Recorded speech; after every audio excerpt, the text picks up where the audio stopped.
Magandang araw mga kaibigan. Bigyan natin ng reaction, opinion, itong post ng Pinoy Trending. Panawagan ito ni hindi pala. Kabataan Party List Congresswoman Rene Co. Representative Rene Co. Nanawagan sa mga kabataan na huwag suportahan ang pagtakbo ni VP Sara sa pagka-pangulo.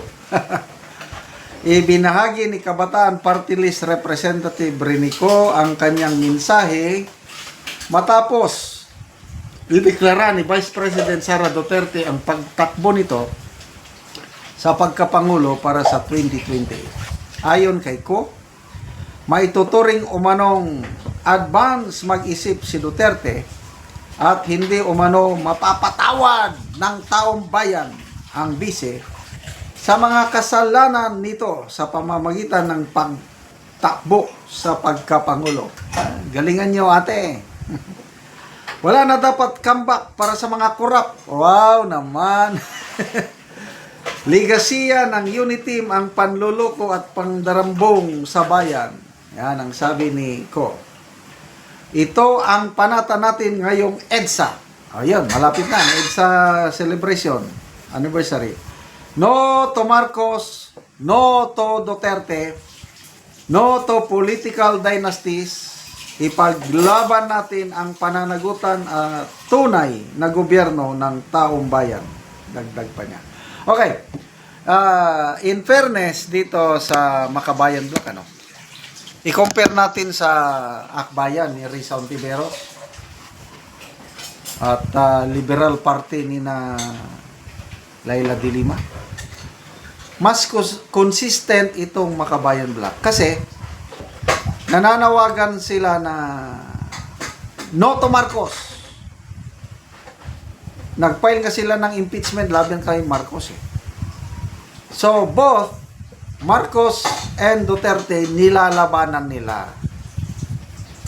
Mas maganda na lang yun kaysa si Risa Ontiveros na noong una never again. Ngayon, why not? Mas mabuti na lang itong sina Rene Co kaysa sina Pangilinan, Sharon Cuneta. Noong una, sinusuka nilang mga Marcos, ngayon kinakain. Kaya, okay to. No to Marcos, no to Duterte. Yan ang tunay na oposisyon. Kabataan, nanawagan siya. Kasi Kabataan Party List. Attorney, Honorable Rene Co, baka, reminder lang baka hindi nyo nalaman, o nakalimutan nyo na, yung Pulse Asia Survey, I think September ata ito, last year.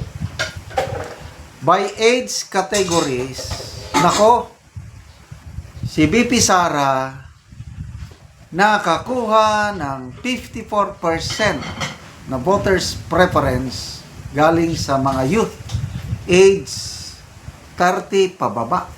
Siya ang pinakamataas. Si Pangulong Bongbong Marcos nasa 5% lang. Si Madam Leni nasa 15, something like that.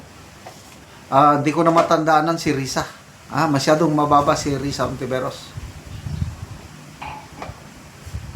So, sige, galingan ninyong panawagan.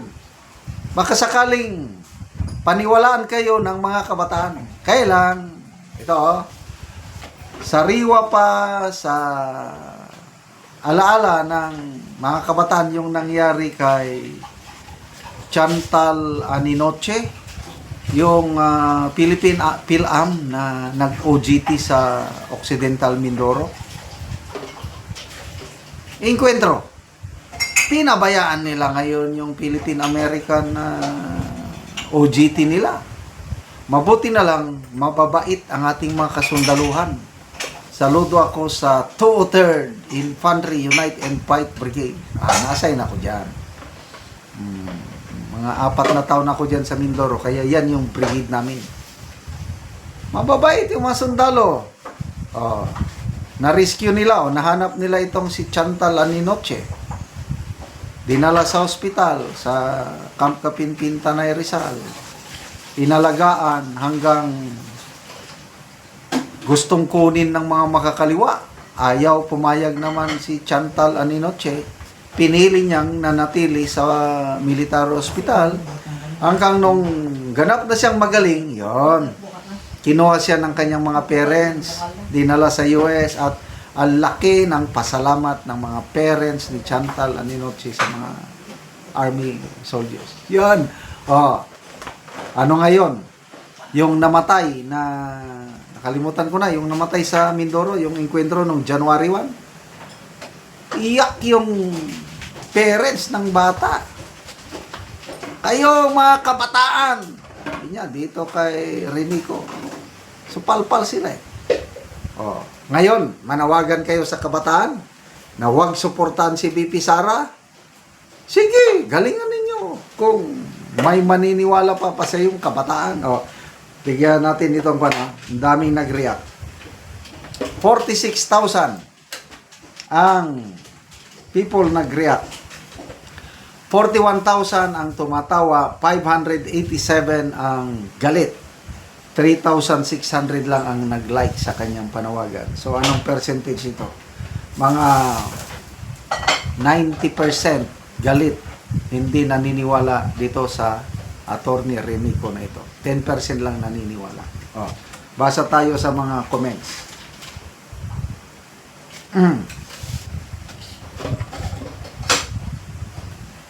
Lizelle Coronacion, one eagle versus old wildlife in the zoo. No one can defeat BCP Sara. Rene Gelogo, reaction.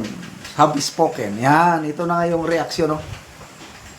90% sa reaction, pabor kay BP. Negative dito kay Renico. Irene Gelia Ngala, wala po kayong karapatan na utusan ang mga kabataan kung sino man ang gusto nilang iboto. Myrtle Mumbail, the eagle has landed and shall soar high. Yetcho Dinopol, we will stand by her every step of the way, no matter the challenges she may face. Oh no, nagpanic attack na, sabi ni RJ. So, good luck mga Makabayan Black. Salamat mga kaibigan sa inyong pagsubaybay sa ating channel. Nakakatulong kayo ng malaki sa tribong Talanding na Bukidnon dahil ang income natin sa channel na ito is pantulong po sa tribo. Namimigay tayo ng libreng yero at pako para makapagpatayo sila ng mas maayos na tirahan. Panoorin nyo ang video na ito. So, maing buntag na ako diri sa balay ni Lola. Kung bisitahon si Lola. So, maugid ng balay ni Lola di ay. Ayo! So, si Lola. So, mao ni ang balay ni Lola. So, kinanglan gid siya og yero. So, mao ni ang kahimtang ni Lola. So, gipang sapahan na lang og abaka ang iyang balay. So, kung muulan, so, luoy gud kayong kahimtang ni Lola. So, muni. Ulanan o tuluan na gid si Lola kung muulan. 68. Oh, so, ang edad ni Lola, 68. So, nakaikauban Lola? So, si Lola, wala daw siya ikauban. So, siya lang isa diri na puyo sa iyang balay. So, so si Lola, so, sa 68 na, dili na kayo kadungog.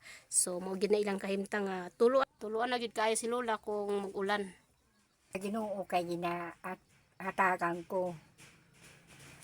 So si Lola, senior na siya. Bantay ka. So, mo ni ang anak nga mutabang sa iyaha sa pag-atop sa iyang balay. So, Doon. so tabangan niya iyang mama. Sa magsuhon.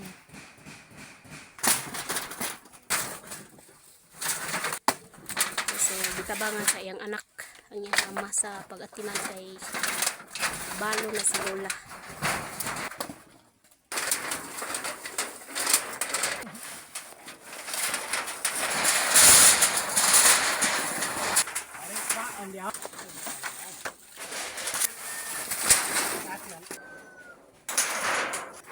So managid og atop.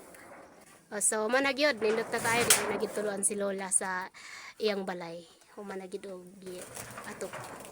Matagin mo kay nakaatop ko. Sige nay, salamat po.